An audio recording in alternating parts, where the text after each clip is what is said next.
Subxaanallah, kani waa shil gaari oo aad u culus. Labada nin fanaana aad u jecelnahay. Fanaan Sharmaboy iyo sidoo kale Maslax Mideeye ayaa shil ku galay duleedka magaalada Garowe xilli ay safar ugu jireen magaalooyinka Garowe iyo sidoo kale dhulka Puntland ama carriga Soomaalidu ay degto, halkaas ay doonayaan in ay showyo badan ku soo qabtaan. Haddii Allah uu dilmo, sidoo kale Sharmaboy oo gaadhigan wadan iyo sidoo kale Maslax Mideeye oo gaadhiga saarnaa iyo sidoo kale koox kale oo saarneed gaadhiga oo ay ku jiraan hablo iyo ragba. Halkay sheegayaan sida wariyaasha ugu waaweyn baraha bulshada ay sheegeen inay gabadh ku geeriyootay, sidoo kale Sharmaboy iyo sidoo kale Maslax Mideeyena dhaawacoodu culus yahay. Subxaanallah, tani waa arrin aad looga naxo. Run ahaantii markii aan arkay sawirka gaadhiga siduu yahay, ayaa waxaan dareemay run ahaantii cabsi aad u weyn. Laga yaabo dhowrka saac ay soo socda in laga soo saaro faallooyin ama warbixin degdeg ah, maadaama halkaas la doonayo inay ka howlgalaan wariyaal iyo sidoo kale dad soo xaqiijiya arrinka Sharmaboy iyo sidoo kale Maslax Mideeye iyo dhalinta kale ee saarneed gaadhiga.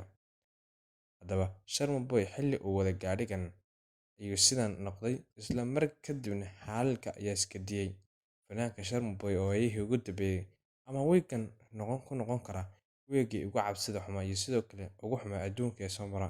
Kadib markii dagaal dhinaca baraha bulshada uu dhex maray isaga iyo Daahir Calasow oo ah runtii mid ka mid ah dhalinta ama ragga ugu waaweyn social media isticmaala, halkaasoo arrinkoodu cirkiis ku shareeray kadib markii xalay lala wareegay maqaaxida uu ku leeyahay baraha YouTube-ka halkaasoo ku soo gudbiyay heesaha, halkaasoo haysata shacbiyad ku dhow 500,000 oo qof oo Soomaaliyeed, halka uu Daahir Calasow xalay uga dhacay oo ahayd live ka soo dhex galay. Si kastaba ha noqotee, Sharmaboy ayaa wajahaya xaalad aad u culus kadib halkaas xatalan laga wareegay bartiisa YouTube uu ku soo hawlanaa ilaa dhowrka sane, halkaasoo hadafkiisu ahaa in uu halkaas neersaaqad ka raadiyo shacabka Soomaaliyeedna u soo gudbiyo wixii talent uu hayo. Haddaba isaga iyo Maslax Mideeye ayuubay ku noqotay mid runtii aad u xun. Arrinkan markii aan arkay waxaan aad uga naxay gaadhiga iyo sidoo kale waxyaalaha halkaa ka soo bixi doona.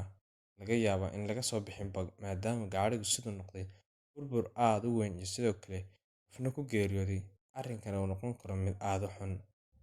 Subxaanallah, waxaan Ilaahay aad iyo aad uga baryaa in uu Ilaahay shaafiyo dhammaantoodba halkaas saaxiibayaasha iyo sidoo kale ruucadaayada fanaaniinta ugu jecelnahay ee ku jiray.